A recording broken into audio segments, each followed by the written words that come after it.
ನಡೀತಾ ಇದೆ. ಆದರೆ ಎಲ್ಲೋ ಒಂದು ಕಡೆ ಎರಡು ಪಕ್ಷಗಳ ರಾಜಕೀಯದ ಹೊಡೆದಾಟಕ್ಕೆ ಅದೊಂದು ದಾರಿದೀಪವಾದ ಕಾಣ್ತಾ ಇದೆ.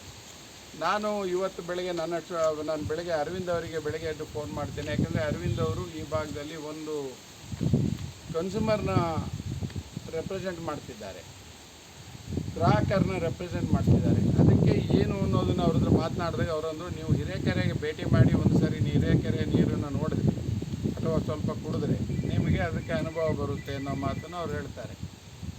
ಅದಕ್ಕೆ ನಾವು ಹಿರೇಕೆರೆನ ಭೇಟಿ ಮಾಡಿದಾಗ ಇವತ್ತು ಅನ್ನಿಸ್ತು ನನಗೆ, ಹಿರೇಕೆರೆಯ ಏನು ಕೆರೆಯ ವಾತಾವರಣ ಮತ್ತು ಕೆರೆಯ ಶುದ್ಧೀಕರಣ, ನೈರ್ಮಲೀಕರಣ ಯಾವುದೇ ಒಂದು ವ್ಯವಸ್ಥಿತವಾದ ರೀತಿಯಲ್ಲಿ ಇಲ್ಲ ಕೊಪ್ಪದಲ್ಲಿ. ನಾವು ಕಳೆದ 10 ವರ್ಷಗಳಿಂದ ಈಗ ನಾನು ಬರಬೇಕಾದ್ರೆ ಮೊದಲು ಚಂದ್ರಕಾಂತ್ ಅಂತೇಳಿ ಸಿ ಇ ಒ ಅವ್ರನ್ನ ಭೇಟಿ ಮಾಡಿದ್ದೆ. ಈಗ ನಾನು ಮಾತನಾಡಿದಾಗ ಅವರಂದರು, ನಾನು ಒಂದು ಮೀಟಿಂಗಲ್ಲಿದ್ದೀನಿ ಸರ್ ಅಂತೇಳಿ. ಆದರೆ ನಾನಾದರೂ ಹೇಳೋದು, ಒಂದು ಸರ್ಕಾರನ ಪ್ರತಿನಿಧಿಸೋರು ಈ ಸರ್ಕಾರದ ಈ ಕೊಪ್ಪ ತಾಲೂಕು ಕೊಪ್ಪಕ್ಕೆ ಕುಡಿಯುವ ನೀರಿನ ಯೋಜನೆನ ಇಷ್ಟು ಕಲುಷಿತಗೊಂಡರು ಅಥವಾ ಎಲ್ಲರೂ ಮೂಕ ಪ್ರೇಕ್ಷಕರಾಗಿದ್ದಾರೆ ಅಂತ ಅನ್ಸುತ್ತೆ. ಹುಚ್ಚುರಾಯನ ಕೆರೆ ಅಂತ ಅದ್ರ ಹೆಸರು. ಹುಚ್ಚುರಾಯನ ಕೆರೆ ಅಂತ ಹೆಸರಾಗಿದ್ದ ಮೇಲೆ ಈಗ ಅದನ್ನು ನೀವು ಹಿರೇಕೆರೆ ಅಂತ ಹೇಳ್ತಿದ್ದೀವಿ. ಆದರೆ ಅಲ್ಲಿ ನೋಡಿದಾಗ ಅನಿಸುತ್ತೆ ಆ ಕೆರೆಯ ವಾತಾವರಣನೇ ಎಲ್ಲೋ ಒಂದು ಕಡೆ ಪ್ರಾಣಿಗಳಿಗೋಸ್ಕರ ಕೆರೆ ಬಿಟ್ಟಾಗಿದೆ ಹೊರತು ಮನುಷ್ಯರಿಗೋಸ್ಕರ ಬಿಟ್ಟಾಗಿಲ್ಲ. ಅಲ್ಲಿ ಕೆಳಗೆ ಅವ್ರಿಗೆ ಹೋಗಲಿಕ್ಕೆ ವ್ಯವಸ್ಥೆ ಇಲ್ಲ ಅಥವಾ ವ್ಯವಸ್ಥಿತವಾದ ಜಾಗ ಇಲ್ಲ, ಯಾವುದೇ ಒಂದು ವ್ಯವಸ್ಥೆ ಇಲ್ಲ. ಅದಾದಮೇಲೆ ನಾವೇನು ಫಿಲ್ಟರ್ ಸ್ಟೇಷನಿಗೆ ಬಂದು ನೋಡ್ತಾ ಇರ್ತೇನೆ. ನಾನು ಫಿಲ್ಟರ್ ಸ್ಟೇಷನ್ ನೋಡಿದಾಗ ಅನ್ನಿಸ್ತು ನನಗೆ, ಫಿಲ್ಟರ್ನ ವ್ಯವಸ್ಥೆ ಟೆಕ್ನಿಕಲಿ ಯಾವುದೇ ಸೌಂಡ್ ಇಲ್ಲಿರುವಂಥ ಫಿಲ್ಟರ್ ಸ್ಟೇಷನ್, ಇಲ್ಲಿ ಒಂದು ಟೆಸ್ಟಿಂಗ್ ಕಿಟ್ ಸಹಿತ ಇಲ್ಲ. ಒಂದು 50 ಅಡಿಯಲ್ಲಿರುವಂಥ ಒಂದು ಸ್ವಿಮ್ಮಿಂಗ್ ಪೂಲಿಗೆ ನಾವು ಎಷ್ಟು pH ಲೆವೆಲ್ ಇರಬೇಕು, ಟೆಸ್ಟಿಂಗ್ ಎಷ್ಟು ಇರಬೇಕು, ಟೆಸ್ಟಿಂಗ್ ಕಿಟ್ಗಳಿರಬೇಕು ಅನ್ನೋದನ್ನ ಇದೆ ಒಂದು ಸಣ್ಣ ಸ್ವಿಮ್ಮಿಂಗ್ ಪೂಲಿಗೆ.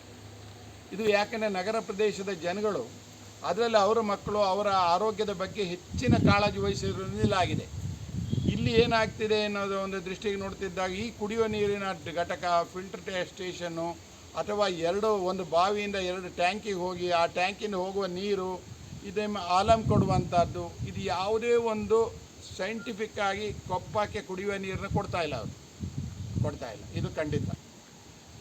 ನಾವಾದರೂ ಆಕಸ್ಮಿಕ ಬಂದು ನೋಡಿದ್ರೆ ಹೌದು ತುಂಗಾ ನೀರು ಬರ್ತಿದೆ ಅಂತ ನಾವು ನೋಡ್ಲಿಕ್ಕೆ ಹೋದರೆ ಆ ನೀರಿನ ವ್ಯವಸ್ಥೆಗೆ ಸರಿಯಾದ ವ್ಯವಸ್ಥೆ ಬೇಕು. ಇಲ್ಲಿ ಇಬ್ಬರು ಕಾರ್ಮಿಕರಿದ್ದಾರೆ, ಅವರಿಗೆ ಎಕ್ಸ್ಪೀರಿಯನ್ಸ್ ಮೇಕ್ ದ ಇಂಜಿನಿಯರ್ಸ್ ಅಂತಾಗಿದೆ ಅಷ್ಟೇ. ಅದು ಸೈಂಟಿಸ್ಟು ಅಲ್ಲ ಅಥವಾ ಒಂದು ವ್ಯವಸ್ಥಿತ ಆದ ಇದು ಅಲ್ಲ. ಅವ್ರಿಗೆ ಯಾರ್ದು ತಪ್ಪಿರಲ್ಲ. ನಾವು ಒಳ್ಳೆಯ ಕಾರ್ಮಿಕನ ಟ್ರೈನಿಂಗ್ ಮಾಡಿದ್ರೆ ಖಂಡಿತ ಅವ್ರು ಸಹಿತ ಮಾಡ್ಬೋದು. ಇನ್ನೂ ಒಂದು ಟೆಸ್ಟಿಂಗ್ ಕಿಟ್ಟನ್ನೇ ಇಲ್ಲಿ ಇಟ್ಟಿಲ್ಲ ಅಂದರೆ, ಟೆಸ್ಟಿಂಗ್ ಕಿಟ್ಟಿಗೆ ಭಾಳ ದೊಡ್ಡ ವ್ಯಾಪಾರ ರೇಟ್ ಬರೋಲ್ಲ ಅದು. ನಾನು ಇವಾಗ ನನ್ನ ಕಾಲೇಜಿಗೆ ಮಾತಾಡಿ ಕೇಳ್ತಿದ್ದೆ, ಎಷ್ಟು ಸ್ವಿಮ್ಮಿಂಗ್ ಪೂಲ್ ಟೆಸ್ಟಿಂಗ್ ಕಿಟ್ಟಿಗೆ ಎಷ್ಟಾಗ್ತಿದೆ. ಜಸ್ಟ್ 650ಗೆ ನೀವು ನಾರ್ಮಲ್ ಟೆಸ್ಟ್ ಮಾಡ್ಬೋದು.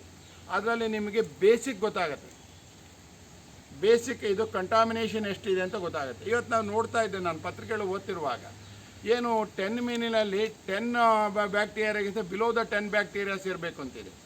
ಆದರೆ ಅದರಲ್ಲೇ 170 ಬ್ಯಾಕ್ಟೀರಿಯಾಸ್ ಇದೆ ಅಂತ ಹೇಳ್ತೀರಿ. ಹಾಗೆ ನೀವು ಬಸ್ ಸ್ಟ್ಯಾಂಡ್ ಎದುರುಗಡೆ ಟ್ಯಾಂಕಲ್ಲಿ 1600 ಬ್ಯಾಕ್ಟೀರಿಯಾಸ್ ಇದೆ ಅಂತ ಹೇಳ್ತೀರಿ. ವಾಟರ್ ಟ್ಯಾಂಕಲ್ಲಿ 650 ಬ್ಯಾಕ್ಟೀರಿಯಾಸ್ ಇದೆ ಅಂತೀರಿ. ಏನು ಮಾಡಬೇಕು ಅಂತಿದ್ದೀರಿ? ಅದಕ್ಕೆ ಯಾಕೆ ಇದ್ರ ಬಗ್ಗೆ ಒಂದು ಸರಿಯಾದ ಚಿಂತನೆ ನಡೆದಿಲ್ಲ? ಯಾಕೆ ಶಾಸಕರು ಮೌನವಾಗಿದ್ದಾರೆ ಅಂತ ಕೇಳ್ತೇನೆ ನಾನಿಲ್ಲಿ. ಯಾಕೆ ಜಿಲ್ಲಾ ಉಸ್ತುವಾರಿ ಸಚಿವರು ಮೌನವಾಗಿದ್ದಾರೆ? ಮೊದಲೇ ಕೊಪ್ಪನ, NR ಪುರನ, ಶೃಂಗೇರಿನ ಈ ರಾಜ್ಯದ ಭೂಪಟದ ಕೊನೆಯಲ್ಲಿಟ್ಟಿದ್ದೀರಿ. ಯಾವುದೇ ಅಧಿಕಾರಿಗಳು ಇಲ್ಲಿಗೆ ಬರಲ್ಲ. ಇಲ್ಲಿ ಜಿಲ್ಲಾಧಿಕಾರಿಗಳು ನೀರು ಕುಡಿಲಿಕ್ಕೆ ಬರಲ್ಲ, ಇಲ್ಲಿ ಡಿಸ್ಟ್ರಿಕ್ಟ್ ಹೆಲ್ತ್ ಆಫೀಸರ್ ನೀರು ಕುಡಿಲಿಕ್ಕೆ ಬರಲ್ಲ, SP ನೀರು ಕುಡಿಲಿಕ್ಕೆ ಬರಲ್ಲ, ಸ್ನಾನಕ್ಕೆ ಸಹಿತ ಬಿಸ್ಲರಿ ವಾಟರ್ ಬೆಳೆಸ್ಕೊಳ್ತಾರೆ. ಇಲ್ಲಿ ನೀರು ಮುಟ್ಟಲ್ಲ ಅವರುಗಳು. ನಾನು ಕಳೆದ 5 ವರ್ಷ ಹಿಂದೆ ಒಂದು ಸರಿ ಹೇಳಿದ್ದೆ, ಯಾಕೆಂದರೆ ರಿಮೋಟ್ ಪ್ಲೇಸನ್ನು ನೀವು ಜನಸಂಖ್ಯೆಯ ಆಧಾರದ ಮೇಲೆ ಡಿಸ್ಟ್ರಿಕ್ಟ್ ಹೆಡ್ ಕ್ವಾರ್ಟರ್ಸ್ ಮಾಡಬೇಡಿ. ರಿಮೋಟ್ ಪ್ಲೇಸ್ ಇವತ್ತು ನಾವು ನಾಗಾಲ್ಯಾಂಡಿಗೆ ಹೋದರೆ ರಿಮೋಟ್ ಪ್ಲೇಸ್ ಜಸ್ಟ್ 1,65,000 ಜನಕ್ಕೆ ಡಿಸ್ಟ್ರಿಕ್ಟ್ ಹೆಡ್ ಕ್ವಾರ್ಟರ್ಸ್ ಬಂದಾಗ ಏನಾದ್ರು ಯಾವುದೇ ಮಾಧ್ಯಮಗಳು ಇಲ್ಲಿಲ್ಲ. ಇಲ್ಲಿ ಇಲ್ಲಿ ಏನಾದರೂ ಮಾಧ್ಯಮಗಳಿದ್ದಾರೆ ಅಂದರೆ ಪಾರ್ಟ್ ಟೈಮ್ ಇದ್ದಾರೆ ಅಷ್ಟೇ, ಯಾರು ಇದರಲ್ಲಿ ಫುಲ್ ಟೈಮ್ ಇಲ್ಲ. ಆದ್ದರಿಂದ ಏನಾಗಿದೆ, ಇವರಿಗೆ ಎಚ್ಚರಿಸುವಂಥ ವ್ಯವಸ್ಥೆನೇ ಇಲ್ಲ ಅನ್ಸತ್ತೆ. ಕೊಪ್ಪದ ಕುಡಿಯುವ ನೀರಿನ ಇದನ್ನು ಘಟಕ ಸಂಪೂರ್ಣ ಕೊಲೆಗಟ್ಟಿದೆ. ಅದರಲ್ಲಿ ಯಾರು ಇದನ್ನು ಹೇಳೋಕ್ಕೆ ಸಾಧ್ಯನೇ ಇಲ್ಲ. ಇವತ್ತು ಅವರೇನಾದರೂ ಬಂದು ಅವರೆಲ್ಲರೂ ಒಂದು ಸರಿ ನಾಗರಿಕ ವೇದಿಕೆಯನ್ನು ಕರ್ಕೊಂಬಂದು ಕುಡಿಯೋ ನೀರನ್ನ ತೋರಿಸಿದ್ರೆ, ಇದಕ್ಕೊಂದು ಇವ್ರ ವಿರುದ್ಧ ಕ್ರಿಮಿನಲ್ ಕೇಸ್ ಫೈಲ್ ಮಾಡ್ಬೋದು.